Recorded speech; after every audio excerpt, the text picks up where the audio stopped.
आज हम इस सोलर इंडस्ट्री के उस सैड रियलिटी के बारे में बात करेंगे जो सोलर ईपीसी प्लेयर और कस्टमर इन दोनों को जानना बहुत इम्पोर्टेंट है।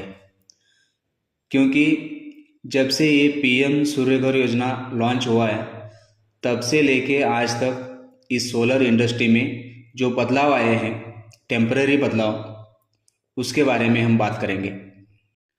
जब हम कुछ साल पहले इस सोलर इंडस्ट्री को एज अ करियर करके एक्सेप्ट किया था, उस दौर में इस सोलर इंडस्ट्री का उतना फैलाव नहीं था जो आज 2025 में आपको दिख रहा है। जब हम 2013-2014 में इस सोलर इंडस्ट्री में आए थे तब इस सोलर इंडस्ट्री के ग्राहक और सोलर इंडस्ट्री में काम करने वाले ईपीसी प्लेयर, ये दोनों की बहुत कमी थी। तब से आज तक हमने इसमें बहुत से उतार चढ़ाव देखे हैं। बहुत से कंपनीज इस फील्ड में आई और बहुत से कंपनी चली भी गई। तो उस टाइम से लेके 2014 से लेके आज 2025 तक क्या बदलाव आ गए, जिस वजह से कस्टमर और ईपीसी प्लेयर दोनों को प्रॉब्लम्स फेस करने पड़े, उस बारे में हम बात करेंगे। शुरू में हम इस सोलर इंडस्ट्री में जब आए तो सोलर वाटर हीटर के साथ हम इस इंडस्ट्री में आ गए। कुछ साल सोलर वाटर हीटर में काम करने के बाद ऐसा लगा कि अभी सोलर पीवी टेक्नोलॉजी, नया टेक्नोलॉजी लॉन्च हुआ है, तो इसके साथ अगर करियर की शुरुआत करेंगे तो इसमें आगे एक स्कोप है, जिस वजह से हम इस सोलर पीवी इंडस्ट्री में आ गए। हमने उस दौर में इस सोलर इंडस्ट्री में काम स्टार्ट किया था जब लोगों को लगता था कि पूना, मुंबई से अगर कोई कंपनी आके इधर इंस्टॉलेशन करती है तो क्वालिटी ही प्रोवाइड करेगी। तो एक टेंडेंसी थी कि अगर दूर की कंपनी अगर कोई इंस्टॉलेशन कर रही है तो हमें अच्छा क्वालिटी का प्रोडक्ट देंगे। इस वजह से उस दौर में कस्टमर लोग, लोकल के जो वेंडर्स रहते थे, लोकल के जो ईपीसी प्लेयर्स रहते थे, उनको ज़्यादा प्रेफरेंस नहीं देते थे। इसी वजह से उस दौर में भी कस्टमर लोगों ने बहुत सारे प्रॉब्लम्स फेस किए जो आगे जाके हमें देखने को मिला। इसमें ऐसा नहीं है कि वो पुणे या मुंबई की कंपनी थी इसके लिए प्रॉब्लम्स आ गए।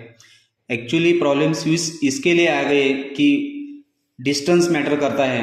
ज़्यादा जितना दूर की कंपनी होगी उतना वो सर्विस नहीं दे पाएगी, क्योंकि ये बहुत छोटे छोटे सिस्टम्स थे, ये कोई बड़ी सिस्टम्स नहीं थे, जिसके वजह से उन्होंने, या जो दूर की कंपनीज थी, वो उनका एक खुद का एम्प्लॉय इधर अपॉइंटमेंट करके सर्विस का कुछ इंतज़ाम करें।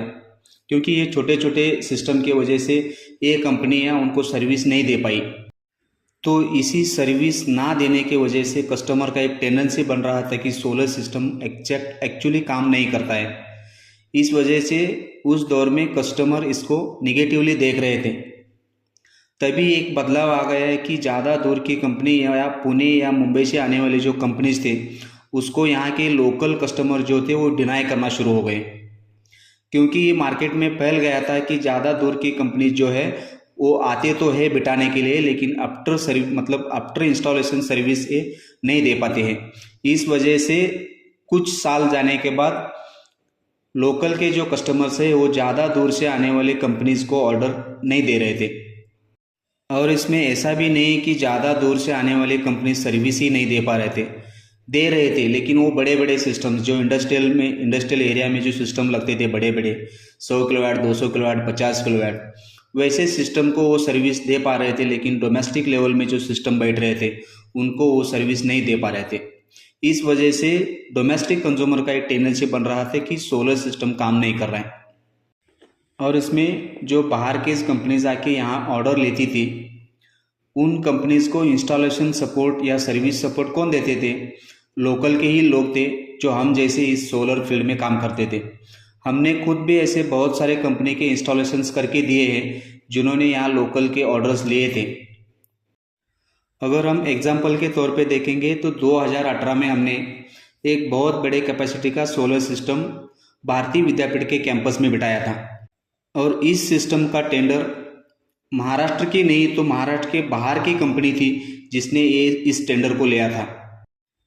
क्योंकि भारतीय विद्यापीठ के जो भी इंस्टीट्यूट है या हॉस्पिटल्स है, ये कोई एक जगह पे नहीं है, पूरे महाराष्ट्र में इन भारतीय विद्यापीठ का इंस्टीट्यूट और हॉस्पिटल्स है।